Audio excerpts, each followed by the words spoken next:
नैब prosecutor ख़ुद सिर्फ ये नहीं कह रहे कि रिमांड बैक कर दिया जाए, वो ये कह रहे हैं कि अपील एक्सेप्ट कर लें और अपील एक्सेप्ट करके जो कन्विक्शन है, जो सज़ा है,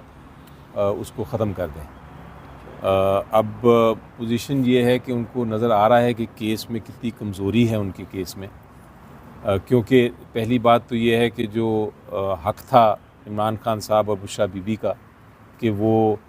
जिरा कर सकें, गवाह जो उनके ख़िलाफ़ पेश किए हैं नैब ने उनके ऊपर, वो उनका हक़ छीन लिया था निचली अदालत ने, उनको जिरा ही नहीं करने दी थी। तो ये इतनी बड़ी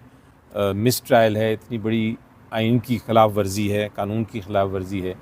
कि इसके बाद ये जो सज़ा थी ये रह ही नहीं सकती थी। दूसरी बात ये है कि इन्होंने इल्ज़ाम ये लगाया था इमरान खान साहब के ख़िलाफ़ कि एक ज्वेलरी सेट उन्होंने अंडर वैल्यू किया था, यानी कि उसकी कीमत ज़्यादा थी और इन्होंने सस्ता ख़रीद लिया था। और कीमत ज़्यादा उनका ये बयान था कि ये 170, 180 करोड़ की ज्वेलरी है। तो हुकूमत को कोई मिल नहीं रहा था, कोई शख्स जो ये कीमत लगा सके इस ज्वेलरी सेट का। तो हुकूमत ने एक दुबई में एक इमरान मसीह को पकड़ा जो कि स्पेयर पार्ट, कारों के स्पेयर पार्ट बेचते हैं, और उनको पकड़ा और उनसे कहा कि आप एक 2 सफ़े पे लिख दें कि इसकी कीमत जो है 170 या 180 करोड़ रुपया है इस ज्वेलरी की। वो उसको पता नहीं क्या पैसे दिए, क्या प्रेशर किया। वो बीकॉम है, वो बल्कि बीकॉम में फ़ेल हुआ है, वो इंटरमीडिएट सिर्फ पढ़ा हुआ है, उसको ज्वेलरी का बिज़नेस का कुछ पता नहीं है। उसको उसकी एक सर्टिफिकेट, उसका एक रिपोर्ट लेके कि इसकी कीमत ज्वेलरी की 170-180 करोड़ है, वो पेश कर दी और जज साहब ने उसको मनोमन मान लिया। तो मैंने अभी जब शुरू ही की बहस और मैंने जज साहब से कहा कि देखें ये केस बन ही नहीं सकता, क्योंकि जिस बेसिक डॉक्यूमेंट पे वो जो इन्हिसार कर रहे हैं वो तो एक इस शख्स का है जो कि एक इंटरमीडिएट पास है और वो स्पेयर पार्ट का ओनर है, उसका ज्वेलरी बिज़नेस से कोई ताल्लुक़ नहीं, कोई एक्सपर्टीज़ नहीं, तो इसलिए इनका केस बिल्कुल नहीं बनता। तो उस पर खैर प्रोसिक्यूटर साहब ने कहा कि जी ये मेरिट्स की बात है, इसको अभी ना जिक्र करें क्योंकि मैंने कंसीड कर दिया है। लेकिन जो कंसेशन देने की वजह है,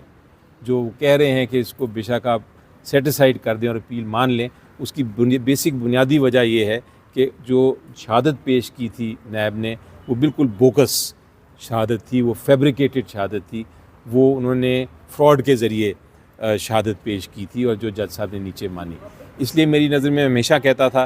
कि ये जो केस है इमरान खान साहब के ख़िलाफ़, जिसको हुकूमत कहती है बहुत बड़ा केस है और हमने इतने अरबों रुपए की ज्वेलरी का गबन पकड़ लिया, वो केस एक्चुअली इतना गलत केस था, इतना बेबुनियाद केस था कि आज प्रोसिक्यूटर को ख़ुद उसको कंसीड करना पड़ा।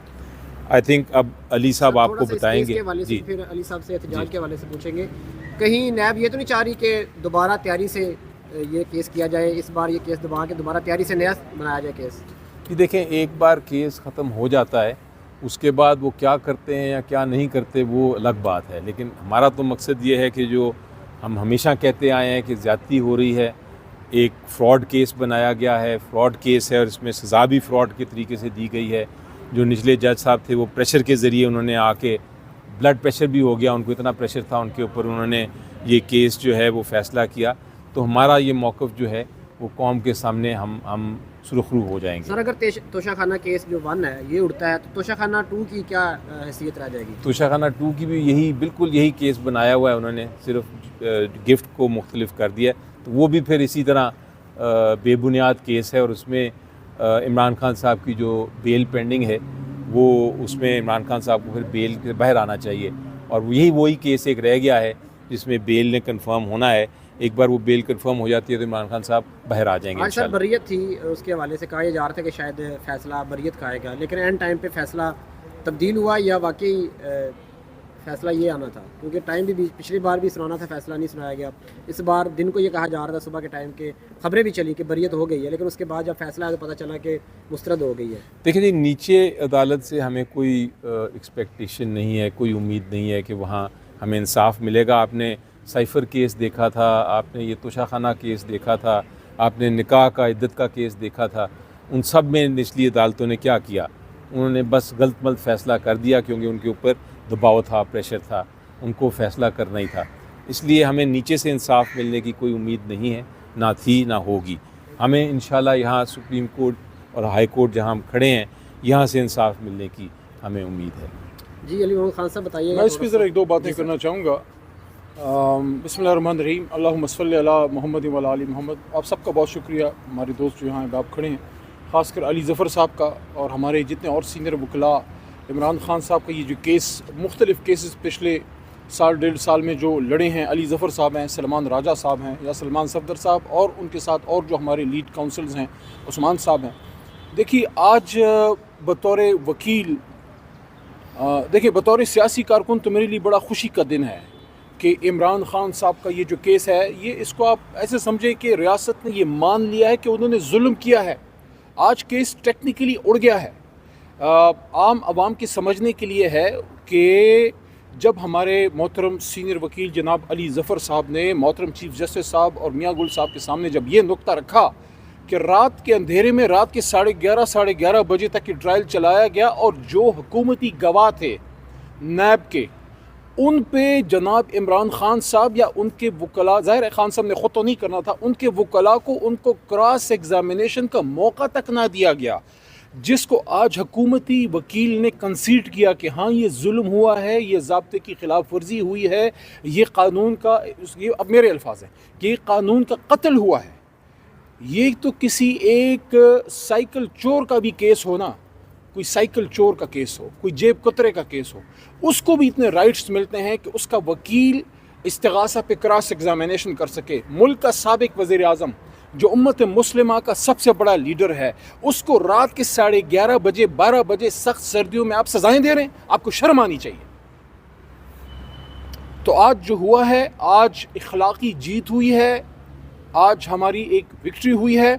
और मेरिट्स पे देखें, इस बात को समझिए, मेरिट्स का मतलब ये है कि केस में कोई सुकम है, सबूत नहीं है, कम है, उस पर फैसला हो जाए। आज तो उससे बड़ा काम हुआ है कि प्रोसीजर में इतना बड़ा लक्यूना है कि रात के अंधेरे में वो जो दूसरी जंग अजीम के बाद न्यूरमबर्ग ट्रायल होते थे ना, उससे भी कोई आगे की चीज़ है कि एक मुल्क है, एक आज़ाद मुल्क है, उसमें आज़ाद अदलिया है, उसमें बराए नाम इंसानी आज़ादियाँ हैं, उसमें कोई कुछ ना कुछ आइन मौजूद है। उसमें आप साबिक वज़ीर आज़म को रात के अंधेरे में अपने लोगों से काट के, बल्कि इसमें तो ऐसे भी अली ज़फ़र साहब मौक़े आए कि हमारे वकला को वहाँ पेश भी नहीं होने दिया गया और उनको बाहर रख के, अंदर इजाज़त नहीं होती थी और सरकारी लोगों को बुला के उनके बिहाफ पे वहाँ कार्रवाई चलाई जाती थी। तो आज असल में मेरिट्स पे डिसाइड होने से बड़ा काम ये हुआ है कि हुकूमती वकील कौन है, उसकी क्या हैसियत है, उसके पीछे हुकूमत है और उसके पीछे उनके हैंडलर्स हैं, उन सब को आज अपने गिरबान में झांकना चाहिए कि आज आप लोगों ने इस बहुत बड़ी अदालत में ये माना कि हमने जुल्म किया, हमने इमरान ख़ान के वकील को अपने गवाह जो थे, हुकूमती गवाह जो फेक गवाह थे, जो 2 नंबर गवाह थे, उन पर क्रॉस एग्जामिनेशन का मौका नहीं दिया और केस आपका हवा में उड़